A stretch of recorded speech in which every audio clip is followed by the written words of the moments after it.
Good morning বন্ধুরা, সবাই কেমন আছো? রুমকি ডেইলি ব্লগে তোমাদের সকলকে স্বাগত এবং অভিনন্দন।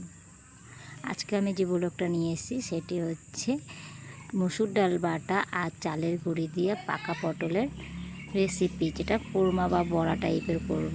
তো অনেক দিন ধরে ইচ্ছে হচ্ছে রোজই পাকা পটল কী করি রসুন কুচি পেঁয়াজ কুচি টুচি দিয়ে শুধুই কড়াইয়ের মধ্যে নেড়ে নিয়ে কোরমা টাইপের করি। তো আজকে ভাবছি একটু বড়া টাইপের করব। তো এর জন্য সকাল সকাল উঠে পড়েছি। তো রিতম উঠে মুড়ি খাচ্ছে নিজে নিজে, আর সকালে উঠেই তো জানো আমাদের রান্নার ভীষণ ধুম থেকে যায়। তো আমি একটু ডিমের অমলেট করে দেবো তাড়াতাড়ি। ডিম অমলেট আর আলু সিদ্ধ দিয়েছি, ওগুলো দিয়ে খেয়ে নেবে সকালে। বাবা আর ভাই খেয়ে বেরিয়ে যাবে, তাহলে আমি পাকা পটলটা মা রেডি করে দিচ্ছি এদিকে।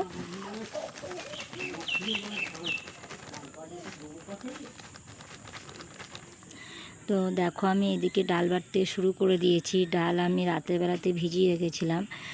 রাতের বেলায় ভিজিয়ে রাখলে কি হয় যে ডালটা বাটতে সকালে সুবিধা হয়, তাহলে ডালটা পুরো নরম হয়ে যায়, নাহলে ডালটা বাটতে খুব প্রবলেম হয়ে যায়। আর আমাদের তো মিক্সার নেই যে মিক্সারের মধ্যে দিয়ে দিলে তাড়াতাড়ি হয়ে যাবে, এর জন্য শিলেই সব কিছু করতে হয়।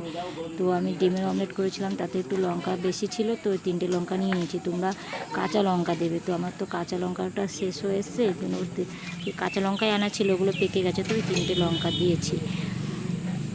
তো ডালটা বেটে নিয়ে এতে আমি চালের গুঁড়ি দেবো। চালের গুঁড়ি একটু হলুদ গুঁড়ো, লবণ গুঁড়ো, একটু কালো জিরে, একটু আদা কুচি, একটু জিরে গুঁড়ো, লঙ্কার গুঁড়ো, সমস্ত কিছু দিয়ে মিক্সড করে ফেটে নিয়ে তারপরে কড়াইয়ের মধ্যে তেল দিয়ে এটাকে করবো। তো তোমরা চাইলে পেঁয়াজ কুচি আদা কুচি দিতে পারো। আমি পেঁয়াজ কুচি আদা কুচিটা দেয়নি, ওটা স্কিপ করে গেছি। তো তার কারণ হচ্ছে মায়ের একটু সকালবেলা থেকে একটু গ্যাসের ব্যথা হচ্ছে, অম্বল হচ্ছে। তো মা নিজেই বললো পেঁয়াজ আর আদা দিতে হবে না, ওটা বাদ দিয়ে তুই কর। তো এর জন্য পেঁয়াজ আর রসুনটা আমি দেয়নি, আদা কুচিও দিয়েছি, সমস্ত কিছু দিয়েই এটা করছি। তো এইভাবে তোমরা করে খেতে পারো, রেসিপিটা খুবই সুন্দর, খুবই ভালো লাগবে। তো মসুর ডাল বাটা চালের গুঁড়ি আর পাকা পটলের শাঁসটা বার করে নিয়ে তোমরা এটাকে ভালো করে ফেটে নিয়ে ওর মধ্যে কাঁচা লঙ্কা কুচি আদা কুচি সমস্ত কিছু দিয়ে বড়া করে বা কোরমা টাইপের ছাকা তেলে দিয়ে করে নিয়ে পকোড়া টাইপের করে খেতে পারো। খুবই মুচমুচে কি বলবো সুস্বাদু, খুবই ভালো লাগে। তোমরা মুড়ি দিয়েও খেতে পারবে, ভাত দিয়েও খেতে পারবে। তো যে যেমন ইচ্ছা তেমনভাবে খেতে পারো, ব্রেকফাস্টেও খেতে পারো, খুবই ভালো লাগে। তো তোমরা দেখতে থাকো ভিডিওটি, খুবই ভালো লাগবে তোমাদের।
তো বন্ধুরা আমার পকোড়া রেডি, দেখতেই পাচ্ছ।